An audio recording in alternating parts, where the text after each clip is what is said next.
Yun no. Pinastart ko na yung trabaho dito sa mga bintana. Ito yung nabili ko hapon. Yung profile na to. Ito yung pinaka frame nya. Ito yung pinaka clip nya. Ito naghahawak sa salamin sa loob. Ito naman yung adapter. Bawat sulok ng kaniyan corner. Tapos i-screw sa likod.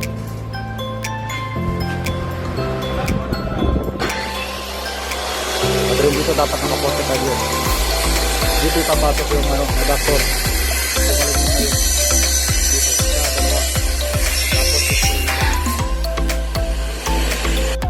Yun o, tapos na. Naka-isang frame.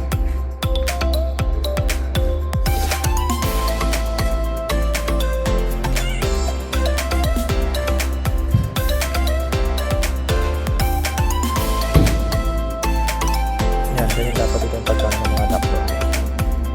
Hindi magsisilbing pag-screw na. Ito ginamit namin yung rivet para hindi siya gagawin mo.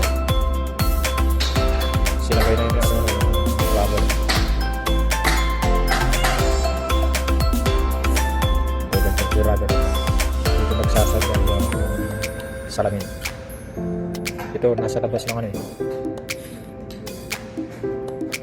Pag mababasa ng anong ulan, hindi siya tatagos ito dahil may rubber.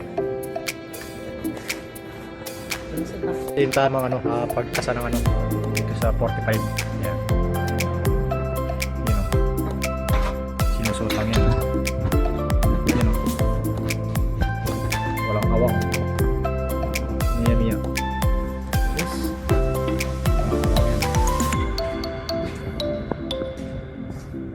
Ayos na. Yung tamang pagkasa ng sa 45. Yan. Yan o. Sinusuot lang yan. Yan o.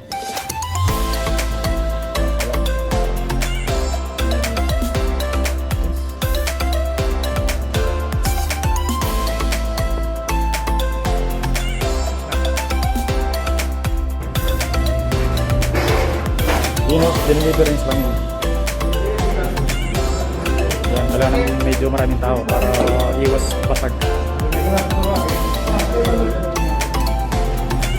Yan, dapat may gamit tayong glass holder. Robot sa gas. Para pagawa ka ng salamin. Yala, ansik!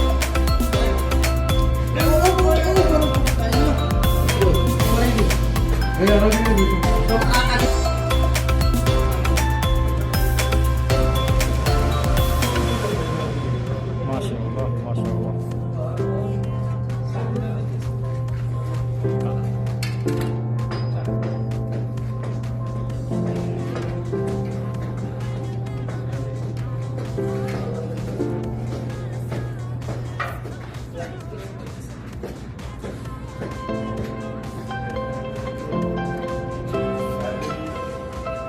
Tingnan natin sa labas kung maganda o hindi. Yan. Pag nasa labas hindi masyadong kita eh. Pero pag may ilaw sa loob, kitang-kita yan. Pero ginamit namin dito clear na bronze saka clear sa loob. Hindi sa mirror type.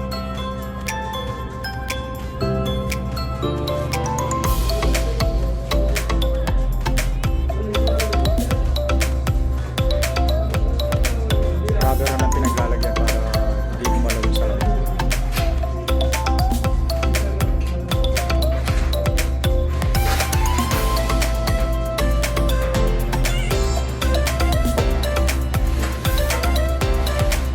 Isa na lang yung balance.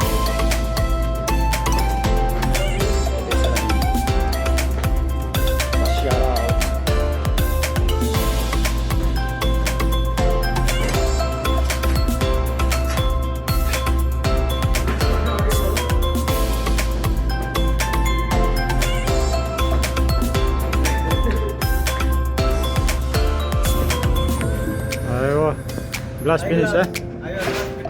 Glass finish? My finish, what finish? Okay. One piece. Okay. Yun o. Alas 6 ng hapon. Ayan. Ito bukas ko lang patatanggal to yung balanse ng scaffolding kasi may emergency. At ito naman hindi ko patatanggal to kasi may trabaho pa ako dun sa taas, yung pinaka slope ng flooring, tapos waterproof pa yung balanse sa taas.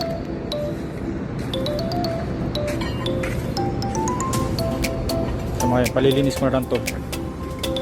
Pagkatapos malinis, tapos itong mga plant box na to ididikit dito sa pader. Ayos.